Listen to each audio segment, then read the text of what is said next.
नमस्कार साथियों, मैं रामनिवास सर आपका स्वागत करता हूं। ज्ञान स्थली गुरुकुल हापुड़ के इस शैक्षिक मंच पर आपका बहुत बहुत स्वागत है। आज का हमारा विषय है शब्दों का वर्गीकरण। साथियों, शब्दों का वर्गीकरण हिंदी व्याकरण का एक महत्वपूर्ण भाग है। इसमें व्युत्पत्ति के आधार पर शब्द जैसे तत्सम, तद्भव, देशज, विदेशज, संकर शब्द इसका अध्ययन करेंगे। रचना बनावट के आधार पर शब्द रूढ़, यौगिक, योग रूढ़ इनका अध्ययन करेंगे। रूप और प्रयोग के आधार पर शब्द विकारी, अविकारी इनका अध्ययन करेंगे। अर्थ के आधार पर शब्द एकार्थी, अनेकार्थी, समानार्थी और विपरीतार्थी इनका अध्ययन करेंगे। साथियों, यदि आपने यह वीडियो पूरी देख ली तो मेरा विश्वास है कि आपका यहाँ से कोई भी क्वेश्चन गलत नहीं होगा। आगामी परीक्षाओं में यह टॉपिक आपका बहुत ज्यादा काम आने वाला है। साथियों, शब्द केवल भाषा का हिस्सा ही नहीं होते बल्कि हमारी सोच और संस्कारों के दर्पण होते हैं। इसी के साथ साथ हम अपने टॉपिक की तरफ बढ़ते हैं। साथियों, शब्दों का वर्गीकरण। शब्दों को 4 भागों में विभाजित किया गया है। जैसे पहला है उत्पत्ति, स्रोत या इतिहास के आधार पर शब्द। उत्पत्ति, स्रोत, इतिहास के आधार पर तो इनकी उत्पत्ति कहाँ से मानी जाती है शब्दों की, तो ये मानी जाती है वैदिक काल से। स्रोत क्या है इसके? स्रोत हैं इसके वैदिक काल या वैदिक काल के बाद में जो भी ग्रंथ वगैरह पाए गए हैं ये इनके स्रोत हैं। इतिहास जैसे सिंधु घाटी सभ्यता, वैदिक सभ्यता, इनके जहां से भी साक्ष्य मिले हैं उनके आधार पर इन शब्दों को रखा गया है। इनके 5 भाग होते हैं साथियों। जैसे तत्सम। तत्सम शब्द वे शब्द जो संस्कृत से सीधे लिए गए हैं, यानी कि वैदिक काल से सीधे लिए गए हैं और बिना परिवर्तन के हिंदी में प्रयोग किए जाते हैं। जैसे सूर्य, चंद्रमा, विद्यालय, कर्म, पुस्तक, राष्ट्र या धर्म। साथियों, वैदिक काल में इन शब्दों का इसी तरह प्रयोग होता था और आज भी इसी तरह इनका प्रयोग होता है। इनके जैसे सूर्य का बदला हुआ नाम है सूरज, तो ये हो जाएगा आपका तद्भव शब्द। तो आप समझ गए होंगे, मुझे लगता है कि आपके तत्सम शब्द कौन से होते हैं। संस्कृत के वे सभी शब्द जो आज उसी रूप में प्रयोग किए जा रहे हैं। अगला तद्भव शब्द।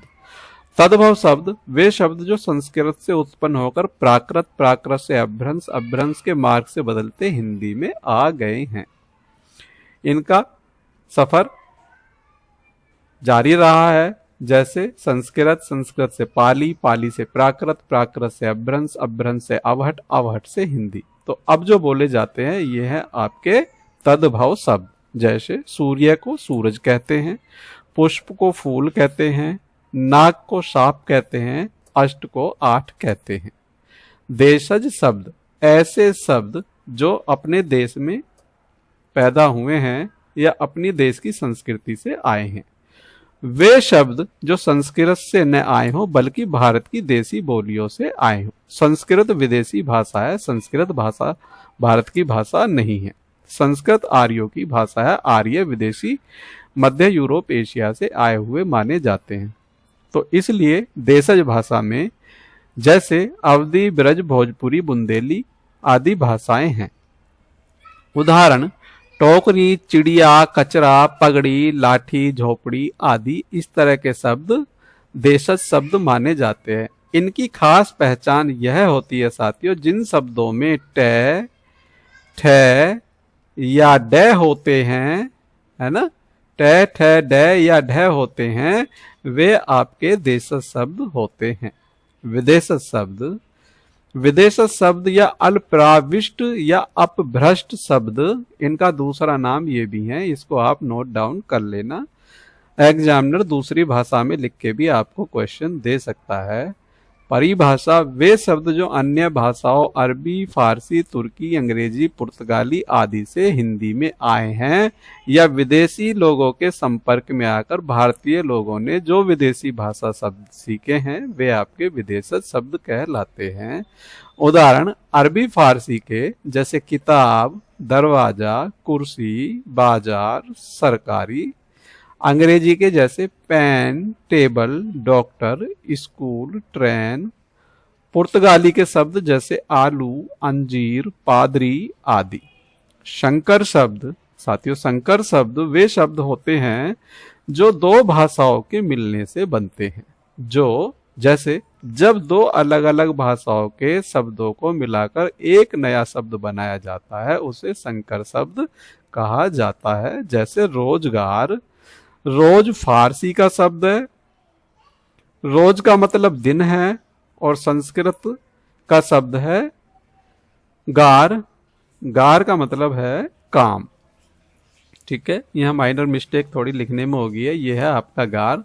आगे दफ्तर खाना, दफ्तर अरबी का शब्द है और खाना फारसी का शब्द है। रेलगाड़ी, रेल अंग्रेजी का शब्द है और गाड़ी हिंदी का शब्द। मैंने आपको बताया था जिनमें डै डै ढै आते हैं वे ज्यादातर शब्द देशज शब्द होते हैं। हिंदी मीडियम के शब्द हिंदी प्लस अंग्रेजी, जैसे हिंदी मीडियम एक शब्द है, हिंदी मीडियम हिंदी और अंग्रेजी से लिया गया है। इसी क्रम में आगे पढ़ते हैं। मुझे लगता है आपको यह टॉपिक अच्छा लग रहा होगा। टॉपिक अच्छा लग रहा है तो लाइक करना और शेयर करना न भूलें। व्युत्पत्ति, रचना, बनावट के आधार पर शब्द। व्युत्पत्ति, रचना और बनावट के आधार पर शब्द।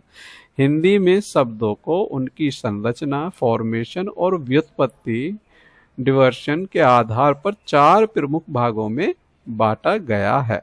जैसे देखो चार, जैसे रूढ़ शब्द वे शब्द जो अपने आप में स्वतंत्र रूप से बने हो, मतलब किसी अन्य शब्द की जिसमें सहायता न ली गई हो। जैसे एक शब्द जल, तो जब साथियों जल को देखेंगे तो यह एक रूढ़ शब्द है। रूढ़ शब्द के खंड करने पर किसी भी खंड से अर्थ नहीं आता है, ये स्वतंत्र होते हैं। समझ गए होंगे। जैसे जल, फल, घर, मन, आकाश, पुस्तक आदि, इनके यदि आप खंड करोगे तो किसी भी खंड से कोई अर्थ नहीं आएगा। यौगिक शब्द, दो या दो से अधिक शब्दों को मिलाकर जो नया शब्द बनता है उसे यौगिक शब्द कहते हैं। जैसे देखो राजपथ, राज प्लस पथ, राजपथ। पुस्तक, पुस्तक प्लस आलय।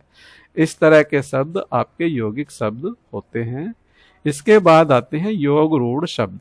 योग रूढ़ या व्युत्पन्न शब्द। योग रूढ़ शब्द वे शब्द होते हैं जिनके खंड करने पर अर्थ तो निकल सकता है, लेकिन इन शब्दों को जब हम पढ़ते हैं तो इनका तीसरा अर्थ भी होता है। तीसरा अर्थ भी होता है साथियों। जैसे खगेंद्र, खग माने होता है पक्षी, पक्षियों का राजा, पक्षियों का राजा होता है बाज। ऐसे ही आपका जैसे विषधर, विषधर विष को धारण करने वाला अर्थात सर्प। तो साथियों जब आप इन खंडों को, इन शब्दों के खंड करोगे तो किसी भी खंड से कोई अर्थ नहीं आता है। तो आपके योग रूढ़ शब्द, योग और योग होने के बाद वे रूढ़ बन गए हैं। जैसे विषधर, विष दो शब्दों को मिलकर बना है, योग होने के बाद बना है विष और धर से। इसका मतलब होता है सर्प, और सर्प के जब हम खंड करेंगे तो किसी भी खंड से अर्थ नहीं आएगा, इसलिए इसको योग और रूढ़ शब्द कहा गया है। इस तरह के आपके ये तीन प्रकार के होते हैं। आगे बढ़ते हैं अगले प्रकरण की तरफ। आगे ये मैंने आपको बता दिया, ऊपर ही बता दिया मैंने, देशज या अभ्रंश से बने शब्द है ना, टैट है, डैड है, जिन शब्दों के बीच में आते हैं देशज शब्द कहलाते हैं। आगे चलते हैं इसी क्रम में। जैसे रूप प्रयोग व्याकरण के आधार पर शब्द है ना, रूप प्रयोग व्याकरण के आधार पर शब्द, यानी विकारी और अविकारी शब्द। विकारी शब्द वे शब्द जिनमें रूप परिवर्तन लिंग, वचन, कारक, पुरुष, काल के अनुसार होता है। जैसे साथियों देखो लड़का, लड़के को लड़के भी लिख सकते हैं, लड़को भी लिख सकते हैं, विद्यालय को विद्यालय दूसरी तरह से लिखा जा सकता। सर्वनाम मैं को मुझे भी और वह भी और उसके भी कह के आप अलग अलग तरीके से बोल सकते। क्रिया खाता हूं, खाई या खाएंगे। विशेषण अच्छा, अच्छी या अच्छे, मतलब जिन शब्दों को परिवर्तित किया जा सकता है। इन सब के आधार पर वे आपके सभी शब्द विकारी शब्द होते हैं। जिन बच्चों को अंग्रेजी में समझ नहीं आ रहा है, सीबीएसई बोर्ड इंग्लिश मीडियम के पढ़े होते हैं, उनके लिए मैंने अंग्रेजी में भी हेडिंग लिखा हुआ है ताकि आपको आसानी से समझ में आ जाए। सीबीएसई बच्चों के लिए हिंदी मीडियम के ही ज़्यादातर कोचिंग सेंटर मिलते हैं, सबसे ज़्यादा समस्या उनके साथ यही रहती है। आगे चलते हैं। अविकारी शब्द। अविकारी शब्द परिभाषा वे शब्द जिनमें किसी प्रकार का रूप परिवर्तन नहीं होता है। विशेषता ये अपने स्थिर रूप में ही होते हैं, मतलब किसी भी प्रकार का कोई परिवर्तन नहीं होता है। वाक्य को चाहे आप एक वचन में लिख लो, बहुवचन में लिख लो, किसी भी लिंग में लिख लो, किसी भी पुरुष में लिख लो, किसी भी काल में लिख लो, लेकिन इनमें कोई परिवर्तन नहीं होता है। देखो कैसे, जैसे बच्चा धीरे धीरे चलता है, बच्चे धीरे धीरे चलते हैं, बच्ची धीरे धीरे चलती है, कोई परिवर्तन नहीं हो सकता। ये है आपका क्रिया विशेषण। बहुत, पास, कुल, इस तरह के शब्द आपके अविकारी शब्द होते हैं। जैसे पूर्व सर्ग, पूर्व सर्ग जैसे के लिए, है ना, कोई परिवर्तन नहीं। किसी भी तरह से आप वाक्य को लिख के देख लो, आगे भी आपके ये उदाहरण इसी तरह के होने वाले हैं। ये भी आपके विषम्य बोधक जैसे अरे, वह, आए, अरे, ये सभी के लिए प्रयोग किया जा सकता है। इनमें भी कोई परिवर्तन नहीं होता है। आगे बढ़ते हैं इसी क्रम में। अर्थ के आधार पर शब्द। अर्थ के आधार पर शब्द यह आपके मुख्य 4 भागों में बांटे गए हैं। ये 4 भागों में हैं। जैसे एकार्थी शब्द। एकार्थी शब्द आप परिभाषा जिन शब्दों का केवल एक अर्थ होता है उन्हें एकार्थी शब्द कहते हैं। विशेषता इनके अर्थ में कोई भ्रम या दुविधा नहीं होती है, मतलब सूरज को सूरज ही कहा जाता है, कोई और नहीं कहा जाता है। पर्यायवाची इसके अन्य हो सकते हैं, लेकिन अर्थ उनका सबका एक ही रहेगा, सूरज, इसलिए इनको एकार्थी शब्द कहा जाता है। ऐसे ही आपका चंद्रमा, ऐसे ही आपका पुस्तक, पुस्तक को किताब कह लो या कुछ और कह लो, बुक कह लो, रहेगा आपका ये आपका पुस्तक ही। ये आपके एकार्थी शब्द होते हैं।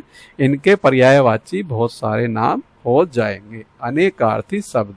अनेकार्थी शब्द के लिए आप आगे पढ़ें। देखिए, ऐसे शब्द जिनके एक अर्थ के साथ साथ और भी कई अर्थ होते हैं, या परिभाषा जिन शब्दों में अनेक अर्थ होते हैं उन्हें अनेकार्थी शब्द कहते हैं। विशेषता एक ही अर्थ का प्रयोग अलग अलग संदर्भ में भिन्न भिन्न अर्थों में होता है।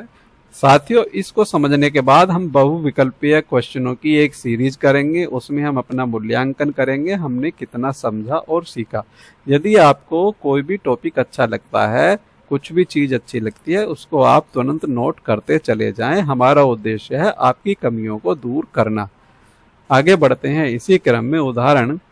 उदाहरण जैसे कल। कल का अर्थ है बीता हुआ दिन, आने वाला दिन या कोयला। ऐसे ही अक्षर। अक्षर का अर्थ है वर्ण या नाश रहित। ऐसी जैसे नल। नल का अर्थ राजा या राजा नल या जल निकालने वाला नल। एक शब्द जैसे साथियों टैक्स।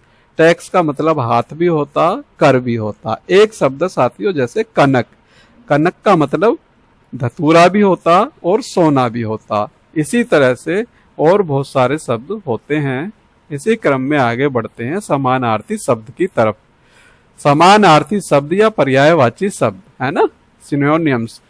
परिभाषा जिन शब्दों का अर्थ एक जैसे या लगभग एक समान हो उन्हें समानार्थी शब्द कहते हैं। विशेषता भारत को समृद्ध और प्रभावशाली बनाने में सहायक। उदाहरण जैसे भाषा को समृद्ध और प्रभावशाली बनाने में सहायक होते हैं ये। जैसे जल को पानी भी कहा जाता है, नीर भी कहा जाता है, वारी भी कहा जाता है, पेय भी कहा जाता है और तोय भी कहा जाता है। ये आपके समानार्थी शब्द होते हैं। धरती को पृथ्वी भी कहते हैं, भूमि भी कहते हैं, वसुधरा भी कहते हैं। ऐसी आपका अग्नि को यह आप इन नामों से भी जानते हैं। सभी पर्यायवाची शब्द समानार्थी शब्द एक दूसरे के होते हैं।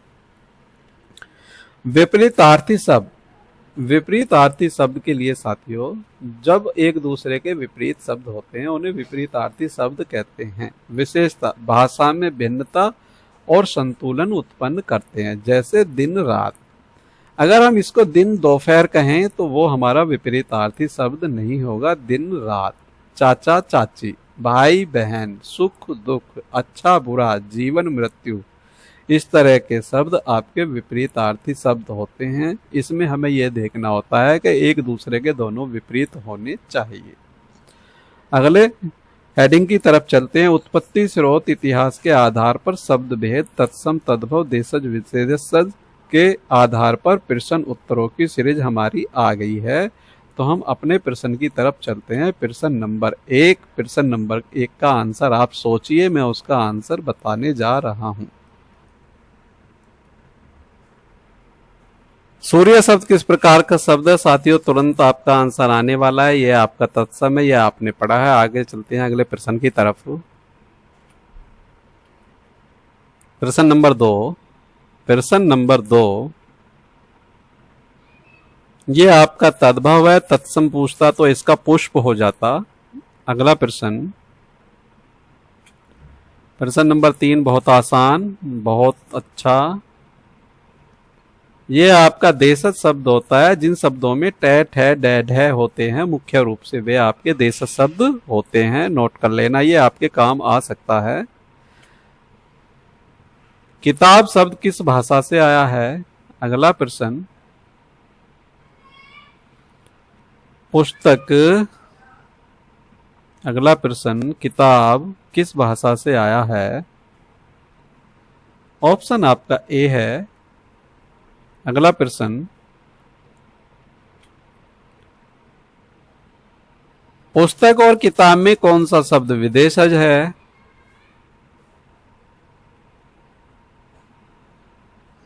यह आपका डी है। आगे चलते हैं। राजा का तद्भव रूप कौन सा है? प्रश्न नंबर 6।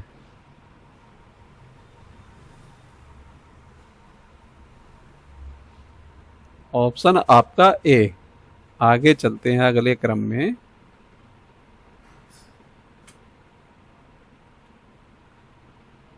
प्रश्न नंबर 7। स्कूल किस वर्ग का शब्द है? विदेशी शब्द साथियों।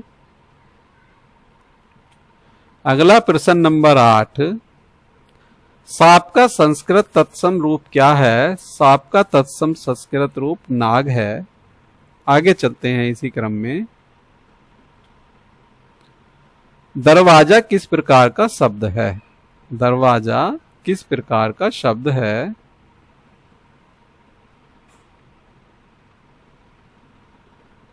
साथियों ये विदेशी शब्द है। आगे बढ़ते हैं। आलू किस भाषा से आया है? ये पुर्तगाली भाषा से आया है दोस्तों। आगे बढ़ते हैं। बालक किस प्रकार का शब्द है? प्रश्न नंबर 11। बालक किस प्रकार का शब्द है? ये आपका तत्सम शब्द है। साथियों मैं तत्सम शब्दों की आपको पहचान बता देता हूं, जीवन में आप कभी भूलोगे नहीं। करीब 2-3 हजार तत्सम शब्द आप एक छोटी सी ट्रिक से सीखने जा रहे हो। इसको ध्यान से समझ लेना, मैं इसको अभी लिख के आपको बताने जा रहा हूं। साथियों इसे आप नोट कर लेना। देखो, जिन शब्दों में इस तरह का रे लगा होता है, जैसे क्रम में यह रह होता है, जैसे कृषि में ये वाला रह होता है, जैसे कर्म कर्म में ये वाला रह होता है, स्थान स्थान में ये वाला स होता है, सारांश सारांश में ये वाला स होता है, ये वाला श, ये वाला स, ये वाला श, ये आपका श्रेय, छह ज्ञानी ये। और आधे व्यंजन आपके जितने भी व्यंजन है, कैक है या ये, इससे आगे जितने भी व्यंजन हैं, यदि किसी शब्द के बीच में ये आ जाते हैं तो वो सारे शब्द अधिकांश आपके तत्सम शब्द होते हैं। एक बार आप इसको चेक कर सकते हैं। 99% वे सभी शब्द तत्सम शब्द पाए जाते हैं। इसी क्रम में अगले प्रश्न की तरफ चलते हैं। मैं समझता हूं यहां से आपका कोई सवाल अब गलत नहीं होगा। आगे बढ़ते हैं। प्रश्न नंबर 12, प्रश्न नंबर 12 का है आंसर ए। आगे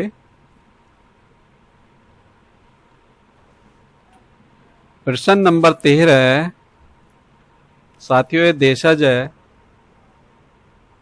प्रश्न नंबर 14, प्रश्न नंबर 14, प्रश्न नंबर 14 का है साथियों डी। प्रश्न नंबर 15, प्रश्न नंबर 15 का है सी।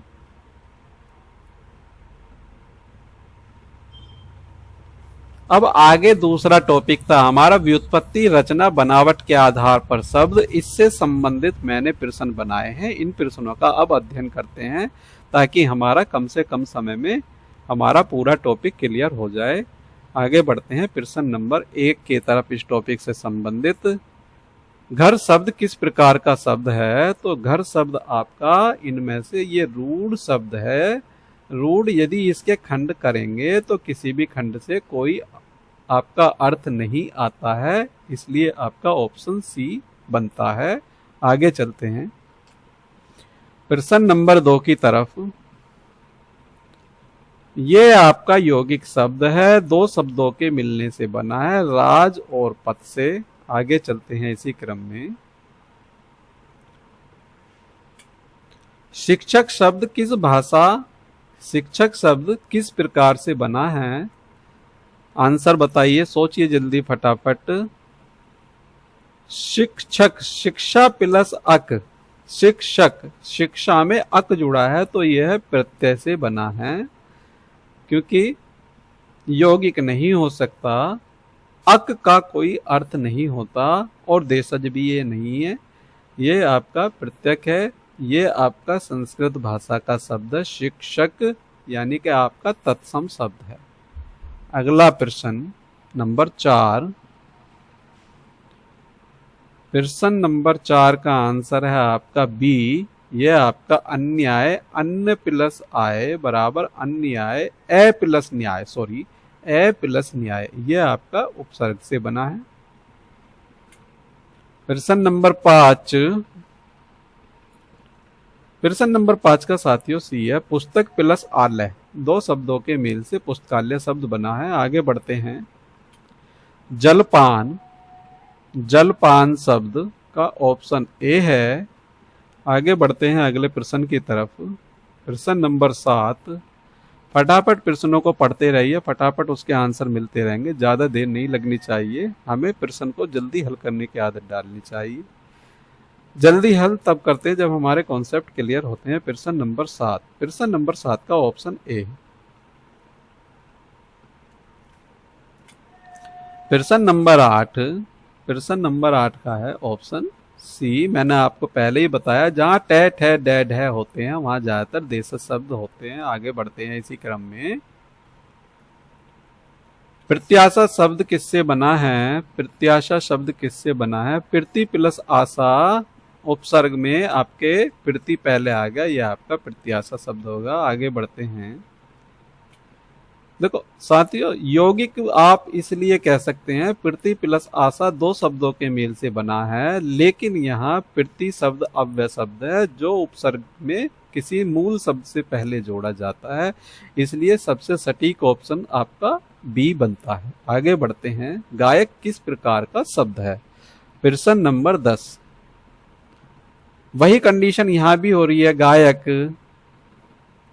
गाय और प्लस अक, अक शब्द का कोई अर्थ नहीं होता, अक शब्द का कोई अर्थ नहीं होता, इसलिए यह प्रत्यय से बना है। मूल शब्द के अंत में यदि प्रत्यय जोड़ दिया जाता है तो प्रत्यय मूल शब्द का अर्थ बदल देता है, इसलिए गाय का गायक बन गया है अक प्रत्यय जोड़कर, अक प्रत्यय जोड़कर। आगे बढ़ते हैं।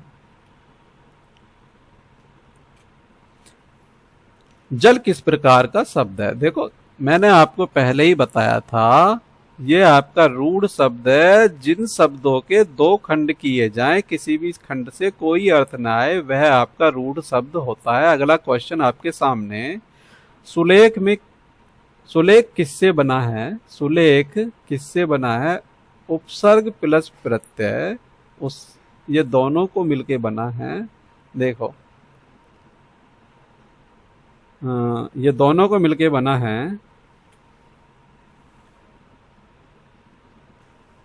देखो साथियों, एग्जामिनर इस तरह के क्वेश्चन अक्सर देता रहता है। जैसे सुलेख में देखो, सु ये आपका उपसर्ग है, सु आपका उपसर्ग है और लेख आपका मूल शब्द है, क्रिया का मूल शब्द।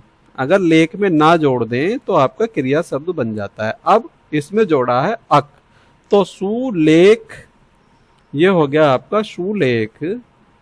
तो ये आपका अक जो है ये आपका यहाँ प्रत्यय जोड़ा गया है। तो इस तरह के प्रश्न आपको दे देता है कि किस शब्द में उपसर्ग व प्रत्यय दोनों जोड़े गए हैं। तो इसको आप ध्यान से समझ लें, इसको नोट डाउन करना चाहें तो कर लें। अगले प्रश्न की तरफ बढ़ते हैं। अगला प्रश्न आपके सामने है, झोपड़ी किस वर्ग का शब्द है? मैंने अभी आपको बताया था जहां ट ठ ड होते हैं वहां आपका कौन सा होता है साथियों?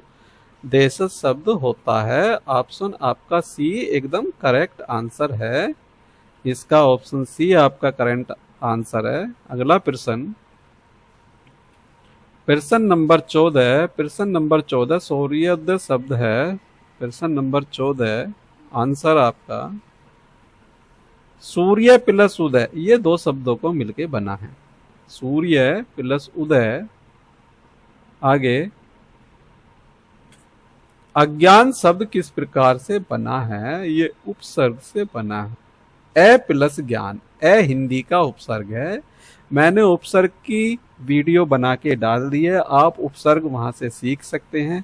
वहां से सीख लोगे तो यहाँ आपको क्वेश्चन करने में आसानी रहेगी। उस वीडियो को देखना ना भूलें। ए प्लस ज्ञान ये उपसर्ग से बना है। आगे बढ़ते हैं इसी क्रम में। देखो, रूप प्रयोग और व्याकरण के आधार पर शब्द भेद विकारी और अविकारी होते हैं। विकारी कौन से होते हैं और अविकारी कौन से होते हैं? विकारी वे शब्द होते हैं जिनमें बदलाव किया जा सकता है, लड़का लड़के लड़कों, है ना। और अविकारी वे शब्द होते हैं जिनमें किसी भी परिस्थिति में बदलाव नहीं किया जा सकता, लेकिन किंतु परंतु, के साथ, के ऊपर, के नीचे, है ना, इस तरह के शब्द।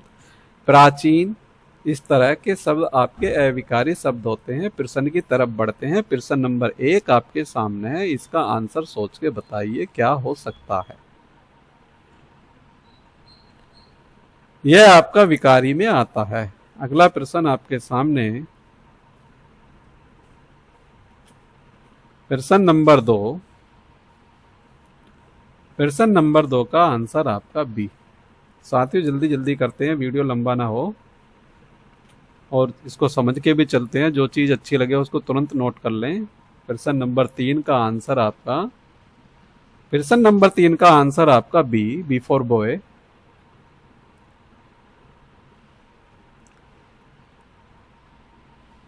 प्रश्न नंबर 4, प्रश्न नंबर 4 का है साथियों आपका बी।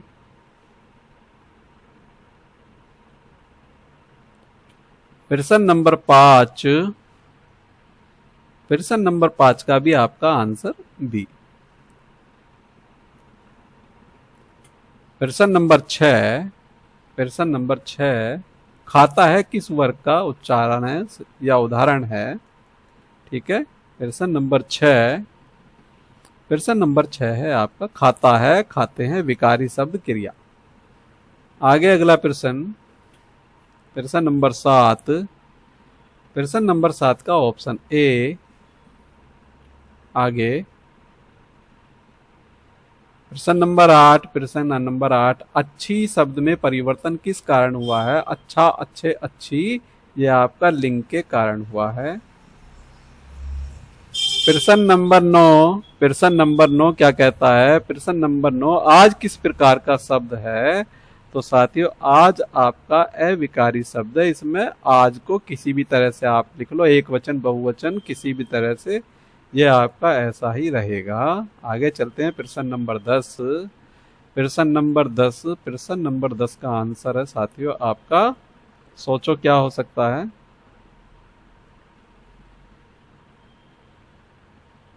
यह आपका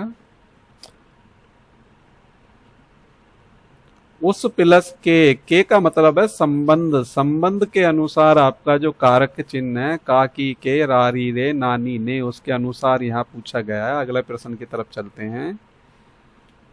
प्रश्न नंबर 11। प्रश्न नंबर 11 में ये आपके विषम्य बोधक चिन्ह होते हैं। और साथियों विषम्य बोधक चिन्ह जो होता है वो आपका इस तरह का होता है। ये आपका वेरी वेरी मोस्ट इंपॉर्टेंट है। ये विषम्य बोधक शब्द का वाक्य से कोई संबंध नहीं होता है, ना ही ये वाक्य का अंग माना जाता है। यह वाक्य में पहले लिखा जाता है और इसके लिखने के बाद ये आपका विषम्य बोधक चिन्ह है, हाय के बाद ये लगाया जाता है। आगे बढ़ते हैं इसी क्रम में। वाक्य दोष में इस तरह के प्रश्न पूछे जाते हैं। आगे बढ़ते हैं प्रश्न नंबर 12 की तरफ। 12 में है साथियों सर्वनाम। आगे प्रश्न नंबर 13। प्रश्न नंबर 13 का है साथियों ऑप्शन बी।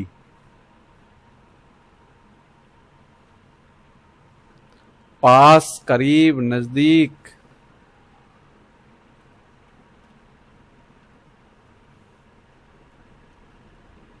पास को पास के हिसाब से ही आप बदलेंगे तो बदल नहीं सकता। इसका आपका ऑप्शन बी है। ये मैंने गलत बता दिया आपको, ऑप्शन इसका बी है साथियों, ये विकारी नहीं है। पास को पास के हिसाब से ही बदलेंगे तो नहीं बदल पाएगा, यह आपका विकारी है। प्रश्न नंबर 14। प्रश्न नंबर 14 का ए है आपका साथियों खाई, खाया, यह आपका बदल सकता है विकारी। प्रश्न नंबर 15। प्रश्न नंबर 15 का बी है, ये आपका इसी तरह से ही रहता है, इसमें कोई बदलाव नहीं होता है।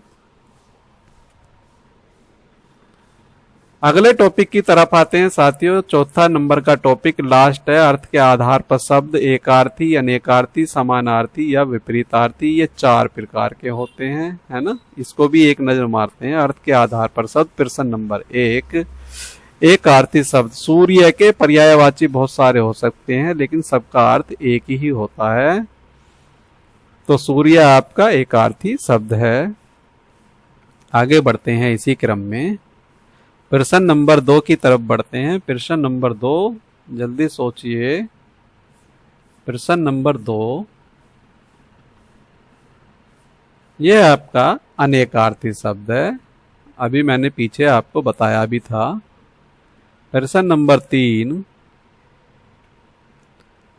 जल का समानार्थी शब्द पर्यायवाची शब्द पूछा, पे है। आगे बढ़ते हैं। उदय का विपरीतार्थी शब्द है ना, उदय का विपरीतार्थी शब्द, इसका आपका आंसर है प्रश्न नंबर 4 का। निशान गलत लग रहा है, अभी रुक जाओ। प्रश्न नंबर 4 का होगा आपका अस्त। अस्त उदय, सूर्य अस्त होता है, सूर्य उदय होता है, यह आपका ऑप्शन नंबर ए सही है।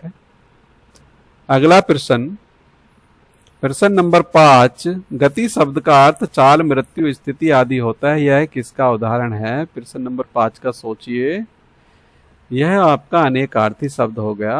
अगला प्रश्न की तरफ चलते हैं। अगला प्रश्न, प्रश्न नंबर 6। प्रश्न नंबर 6 का है आपका ये शत्रु का बैरी, समानार्थी शब्द। अगला नंबर प्रश्न नंबर 7। प्रश्न नंबर 7 का है हल्का, भारी का विपरीत हल्का होता है। आगे बढ़ते हैं इसी क्रम में। प्रश्न नंबर 8, पद शब्द का प्रयोग स्थान, पदवी, चरण आदि अर्थों में होता है, यह आपका इसका मतलब अनेकार्थी शब्द होता है। जब आपको इतने सारे अर्थ बताई दिए तो यह आपका अनेकार्थी शब्द हो गया। आगे बढ़ते हैं प्रश्न नंबर 9 की तरफ। प्रश्न नंबर 9, वन शब्द का पर्यायवाची या समानार्थी शब्द होगा अरण्य। अगले प्रश्न की तरफ बढ़ते हैं। बस हमारे टॉपिक खत्म होने वाला है। जीवन का विपरीतार्थी शब्द, जीवन का विपरीतार्थी मृत्यु होता है। नीर और सलिल किस श्रेणी के शब्द हैं। नीर और सलिल जल्दी सोचिए साथियों, आपने पर्यायवाची बहुत पढ़े हैं, पर्यायवाची बहुत पढ़ी हैं, तो इसका मतलब आपका समानार्थी शब्द है। आगे बढ़ते हैं इसी क्रम में। राजा शब्द केवल एक ही अर्थ में प्रयुक्त होता है, यह है आपका जल्दी बताइए क्या हो सकता है। यह आपका एकार्थी शब्द आएगा साथियों। जब वो पहले ही कह रहा है राजा शब्द केवल एक ही अर्थ में प्रयुक्त होता है, तो यह आपका एकार्थी होगा। प्रश्न नंबर 13, प्रश्न नंबर 13 क्या कहता है, पढ़िए। यह आपका अनेकार्थी शब्द हो जाएगा। आगे बढ़ते हैं। प्रश्न नंबर 14, शुभ का विपरीत क्या होगा। ये तो बहुत आसान है, अशुभ होगा। आगे बढ़ते हैं, अशुभ। आगे प्रश्न नंबर 15, प्रश्न नंबर कहता है पृथ्वी का समानार्थी शब्द क्या है। तो पृथ्वी का समानार्थी शब्द पर्यायवाची आपका धरती है। आगे अगले प्रश्न की तरफ। प्रश्न हमारे लगभग पूरे हो चुके हैं साथियों। यदि यह वीडियो आपको अच्छा लगा है तो आप इसे लाइक कीजिए, शेयर कीजिए, सब्सक्राइब कीजिए, ताकि आपको आने वाला वीडियो सबसे पहले मिल सके। आज हमने शब्दों का वर्गीकरण सरल और स्पष्ट रूप से सीखा है। धन्यवाद साथियों। ज्ञान स्थली गुरुकुल की ओर से आप सभी को आगामी परीक्षाओं के लिए हार्दिक शुभकामनाएं। जय हिंद, जय भारत।